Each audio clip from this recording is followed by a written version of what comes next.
কোটা সংস্কার আন্দোলনটি শুরু হয়েছে তখন থেকে আজ পর্যন্ত আমাদের অসংখ্য ভাই বোন শহীদ হয়েছে, হাজার হাজার ভাই বোন আমাদের আহত হয়েছে। আমরা এই বাংলাদেশে বিগত 16 বছরে ফ্যাসিস্ট সরকারের সময় কি দেখেছি? এই বাংলাদেশে যদি একটা পিলারও হতো সেটার ক্রেডিট ওই একজন মানুষকে দেওয়া হতো, কারণ সবকিছু নাকি তার নির্দেশে হয়। তাহলে এই যে বিগত 1.5 মাসে বাংলাদেশে যতগুলো হত্যা হয়েছে, বাংলাদেশে যতগুলো খুন হয়েছে, সেগুলোর হুকুম আসলে কোথা থেকে এসেছে আমরা জানি। এই প্রত্যেকটি হুকুম বাংলাদেশের যত বাহিনী ছিল, পুলিশ থেকে শুরু করে যাদেরকে এই হুকুমটি দেওয়া হয়েছে, সেগুলো ওই খুনি হাসিনার কাছে থেকে এসেছে।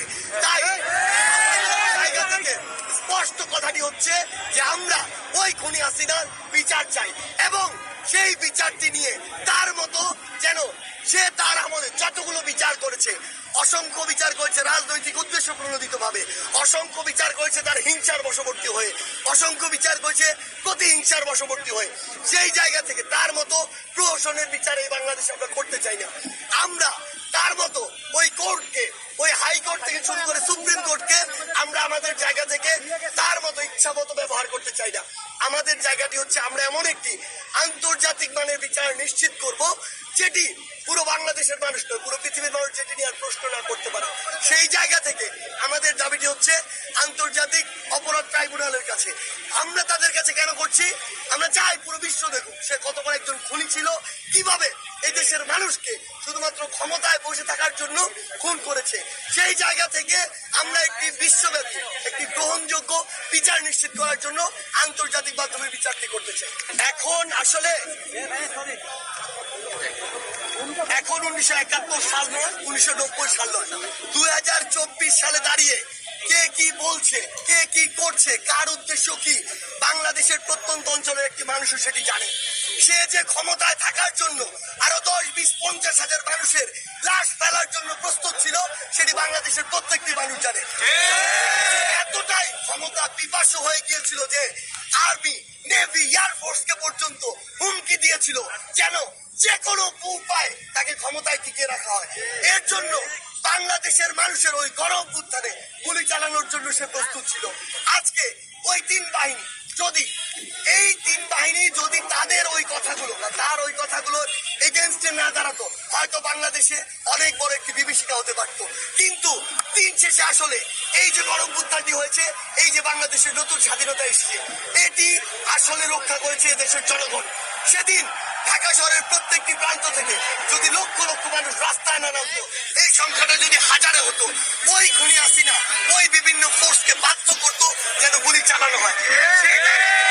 সে যখন বীরু কাপুরুষ চোরের মতো, খুনির মতো দেশ ছেড়ে পালিয়েছে, তখন তার তো আর কিছু বলার নেই। সেই জায়গা থেকে নিজের মুখ বাঁচানোর জন্য এসব নোংরা কথা সে বলছে। কিন্তু আমরা স্পষ্ট করে বলে দিতে চাই, বাংলাদেশের মানুষ এখন আর শিশু নয়। বাংলাদেশের ওই গ্রামের মানুষ এখন যা বুঝাবেন তাই বুঝবে, এই দিন আর নেই। বাংলাদেশের মানুষ জানে আপনি নিজে ক্ষমতায় টিকে থাকার জন্য 16 বছরে যেমন হাজার হাজার খুন গুম লাশ ফেলেছেন, ঠিক তেমনি এই 5ই আগস্টেও আপনি হাজার হাজার মানুষের জীবন নেওয়ার জন্য প্রস্তুত ছিলেন। আপনি একজন খুনি, আপনি খুনি শেখ হাসিনা। যে ফ্যাসিস্ট সরকার 16 বছর ধরে এই দেশের মানুষকে শাসন ও শোষণ করেছে, তাদের বিরুদ্ধে এই দেশের ছাত্র জনতা ঐক্যবদ্ধভাবে কিন্তু এই বিপ্লবটি ঘটেছে, এই গণঅভ্যুত্থানটি ঘটেছে। সেই জায়গায় কেউ যদি আবার প্রতি বিপ্লবের কথা ভুলেও মুখে নেয়, তার মানে সেই বাংলাদেশের পুরো ছাত্র জনতার বিপক্ষে একটি ঘোষণা দিচ্ছে।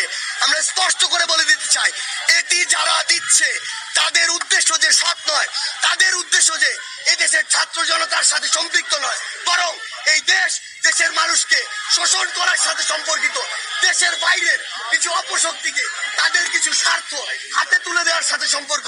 এই দেশটি বিভিন্ন কারণে তাদের হাতে আংশিক বা সম্পূর্ণ ভাবে বিক্রি করে দেওয়া যে তাদের স্বার্থ, সেটি আমরা বুঝে যাই।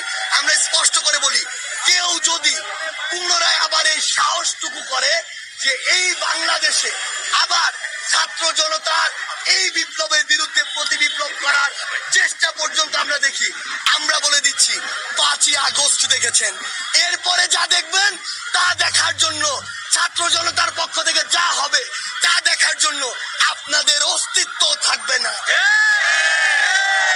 যদি নিজের অস্তিত্ব টিকে রাখতে চান, তাহলে তাহলে ভুলেও ছাত্র জনতার বিপক্ষে গিয়ে একটু